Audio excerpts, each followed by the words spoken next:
আসসালামু আলাইকুম, hello everyone, সবাই কেমন আছেন? আশা রাখি সবাই ভালো আছেন। তো আবার চলে আসলাম আপনাদের মাঝে। আজকে ছুটির দিন আর শরতের শুভেচ্ছা সবাইকে।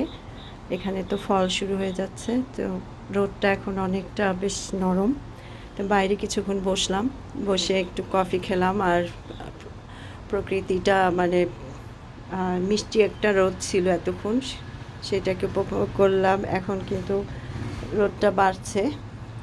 আর এই তো ভাবলাম যে ছুটির দিন আপনাদের সাথে আজকে বাড়িটা একটু শেয়ার করি। এখানে না যখন এই ফল আসে, একদিন আমি যখন ফল শুরু হবে তখন তো পাতাগুলি সব অন্য কালার হয়ে যাবে, রং ধরবে। ইনশাল্লাহ তখন আপনাদের সাথে শেয়ার করব সেই সময়টা যে কি ভালো লাগে। আমার এখানে ফল আর স্প্রিং খুব ভালো লাগে, বিশেষ করে ফলের তো আমি খুবই ফ্যান। পাতার এত ধরনের, আমাদের এখানেই অনেক রকম কালার হবে, যেহেতু দেখেন এত বড় বড় গাছ আছে। তো ইনশাল্লাহ এগুলি সবই কিন্তু হবে, মানে কালারফুল হবে পাতাগুলি, গাছগুলি। তো এই তো, আর ভাবলাম ছুটির দিন আপনাদের সাথে একটা রেসিপি শেয়ার করি। আজকেও আবার আমাদের একদম বাঙালি, না যেটা দেশি খাবার শেয়ার করব। কই মাছ আমি আজকে যেটা রাঁধুনি বা রাঁধুনি দিয়ে আপনাদের একটা কই মাছের রাঁধুনি দিয়ে একটা পেঁয়াজা না, মানে তেল ঝোল যেটা, ওইটা করে দেখাবো। আশা রাখি আপনাদের আজকের আমার এই রেসিপিটাও ভালো লাগবে, আর ভালো লাগলে লাইক শেয়ার কমেন্টস করবেন, আর পূর্বিস রেসিপি চ্যানেলটি সাবস্ক্রাইব করতে ভুলবেন না। তো চলুন আমি আপনাদের করে দেখাই রাঁধুনি দিয়ে একদম দেশি কই মাছ আমি এখানে পেয়েছি। খুবই থ্যাঙ্কফুল, কারণ চাষের কই মাছ আমি কয়েকবার এনে মানে এখন বন্ধ করে দিয়েছি আনা। ওটা আসলে খেতে ভালো লাগে না। তো মানে মানে ফরচুনেটলি আমি দেশি কই মাছটা পাইছি, একদম মানে যেটা ছোট ছোট কই মাছ, অনেক দাম, বাট মানে সত্যি খুব ভালো লাগছে। ওইটাই আমি আপনাদের করে দেখাবো। তো চলুন। তো কই মাছটা এই যে দেখতে পাচ্ছেন, একদম দেশি কই মাছ, ছোট ছোট মাছগুলি খুব ভালো লাগছে। কারণ কই মাছ খাওয়া বন্ধ করে দিয়েছিলাম, কারণ চাষের কই মাছটা আসলে একদমই মানে খাওয়া যায় না। যাই হোক, তো প্রথমে আমি একটু হলুদের গুঁড়া আর হচ্ছে লবণ দিয়ে কিছুক্ষণ মেখে রাখবো।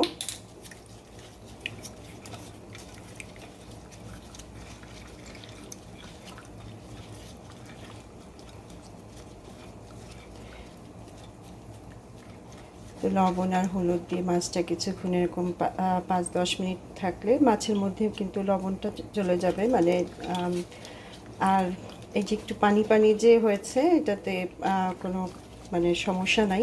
কারণ কি, মাছ হলুদ মাখার সময় না একটু পানি আমি ইচ্ছা করেই দিয়ে দিই, কারণ তাহলে হয় কি, হলুদটা একেবারে সব সমানভাবে মিশে যায়। তো কোনো প্রবলেম নেই, আপনারা চাইলে আরও একটু বেশি হলুদ দিতে পারেন।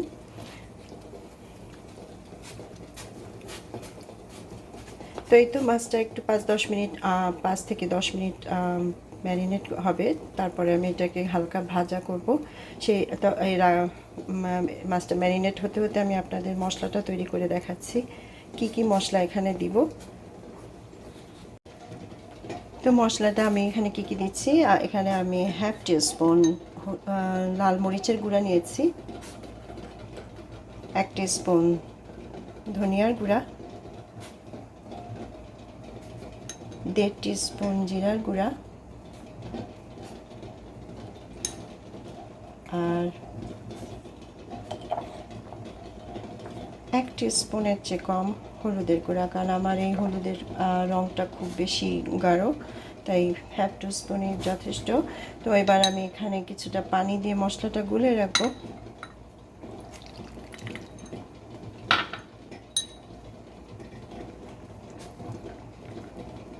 গুলানো মশলা দিয়েও কিন্তু রান্না করে খেতে খুব ভালো লাগে। আর বিশেষ করে দেশি যে মাছের তরকারি, আমি একটু এরকম গুলানো মশলা দিয়ে থাকি, আমার কাছে ভালোই লাগে, বেশ দেশের একটা। তো এই তো সব মশলাগুলো কিন্তু আমি গুলে নিলাম।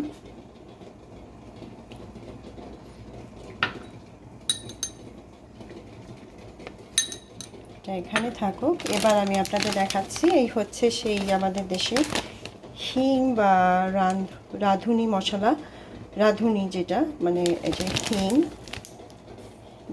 যেটা আমরা অনেকে মানে মুরগি রান্নাতেও দেয়া হয়, তারপরে মাছে বা কি বলে কোনো বাগারে, ডালের বাগারে বা পাকোড়ায়, বিশেষ করে পাকোড়ায় কিন্তু আমি এই জিনিসটা ইউজ করি। এই হিং রাঁধুনিটা খুব ভালো লাগে। যে কোনো পাকোড়া আপনারা রাঁধুনি ব্যবহার করতে পারেন, দেখবেন যে আলাদা পাকোড়ার একটা আলাদা ফ্লেভার আসবে।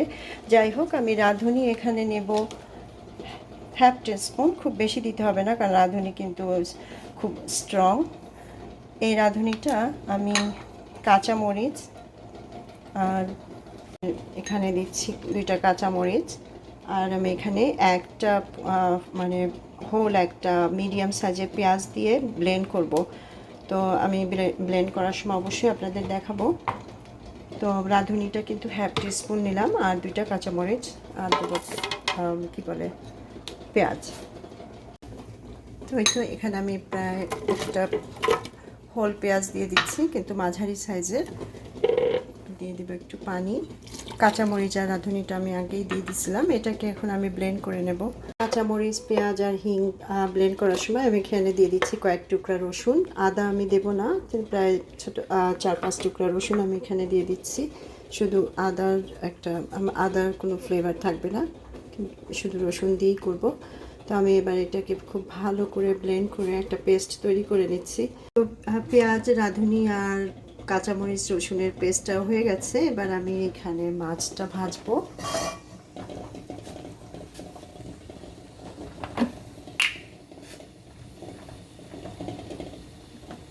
তো আমি এখানে দিয়ে দিচ্ছি তেল।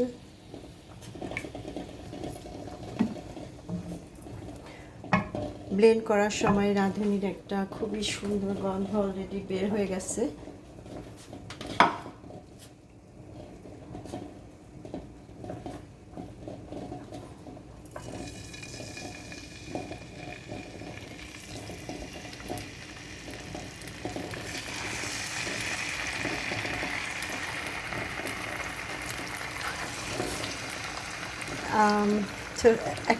একটা ছোটোবেলায় একটা কথা শুনতাম, কুয়ের তেল দিয়ে কই ভাজা।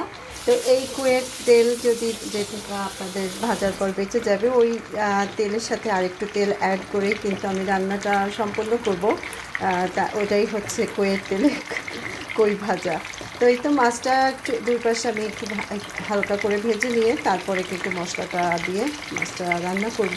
তো মাছটা ভাজা হওয়া পর্যন্ত আমরা একটু অপেক্ষা করি। মাছ ভাজা হয়ে গেছে। তো একটা ব্লকের মাছ, খুব অল্প। যাই হোক, এখানে আমি সেই মাছ ভাজার তেলের মধ্যে এবার দিয়ে দিচ্ছি, আর নতুন কোনো তেল এখানে চেঞ্জ করার কোনো দরকার নেই, কারণ তেলটা কিন্তু একদম এখনও খুব ভালো আছে। আমি এখানে দিয়ে দেবো খুব সামান্য একটু সরিষার তেল। আপনারা চাইলে পুরো রান্নাটাই সরিষার তেল দিয়ে করতে পারেন, মানে মাছ ভাজার যে প্রসেসটা ওইটাও কিন্তু সরিষার তেল দিয়ে করতে পারেন। এবার দিয়ে দিচ্ছি সেই ব্লেন্ড করা পেঁয়াজ। ঠিক এই পর্যায়ে দিয়ে দেবো লবণ, কারণ লবণটা পেঁয়াজের সাথে সাথে দিলে পেঁয়াজের যে ছিটাছিটি একটা ব্যাপার আছে, সেটা হবে না। দিলাম পানি। এবার পেঁয়াজটা খুব ভালো মতো কষাতে হবে। পেঁয়াজটা খুব ভালো করে কষানো হয়ে গেছে। এবার আমি দিয়ে দিচ্ছি আগে থেকে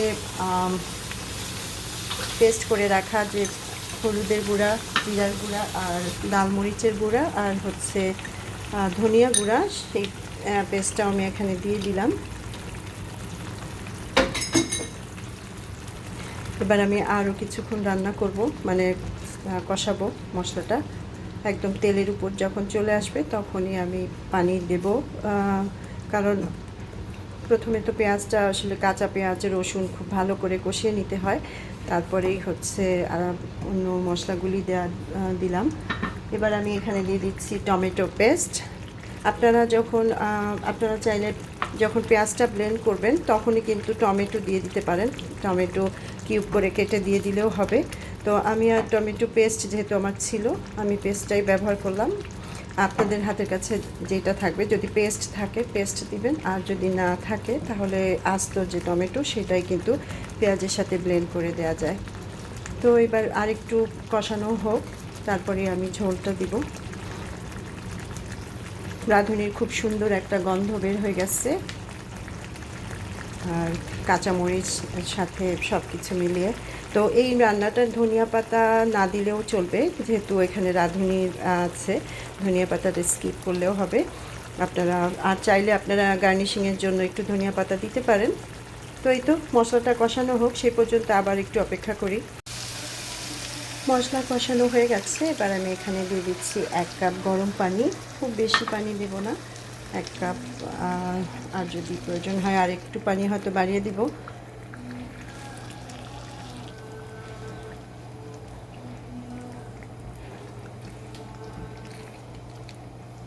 টমেটো পেস্ট দেওয়াতে সুন্দর একটা লাল কালার আসছে, ভিডিওতে জানি না কতটুকু কালারটা আসছে।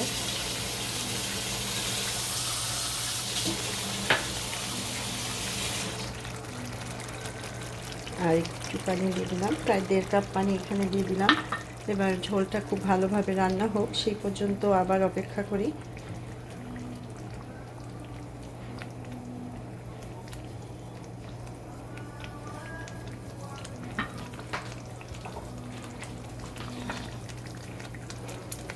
ঝোলটা ফুটে উঠছে, এই সময় কিন্তু আমি মাছটা দিয়ে দেব।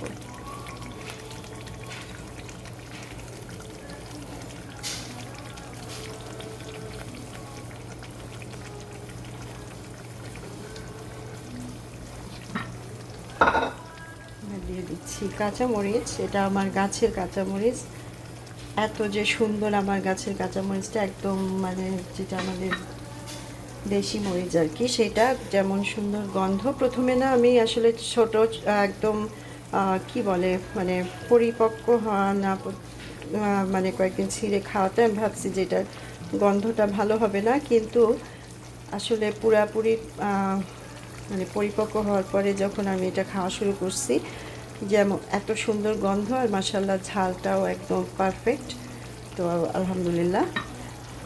তো এই তো এটা এখন হতে থাকুক, আমি একদম হাই টু মিডিয়াম আছে এটাকে রান্না করব। মাছটা আরেকবার উল্টিয়ে দিলে ঝোলটা তেলের উপর উঠলেই কিন্তু রান্নাটা আমার শেষ। সেই পর্যন্ত আবার একটু অপেক্ষা করতে হবে। তৈরি হয়ে গেল রাঁধুনি দিয়ে তো খুবই মজাদার কই মাছের তেল ঝোল। আশা করি আজকের রেসিপিটি আপনাদের ভালো লেগেছে। ভালো লাগলে লাইক, শেয়ার, কমেন্টস করবেন, আর পূর্বিস রেসিপি চ্যানেলটি সাবস্ক্রাইব করবেন। আবার ইনশাআল্লাহ নতুন রেসিপি নিয়ে হাজির হব। সে পর্যন্ত আপনারা সবাই ভালো থাকবেন। আল্লাহ হাফিজ।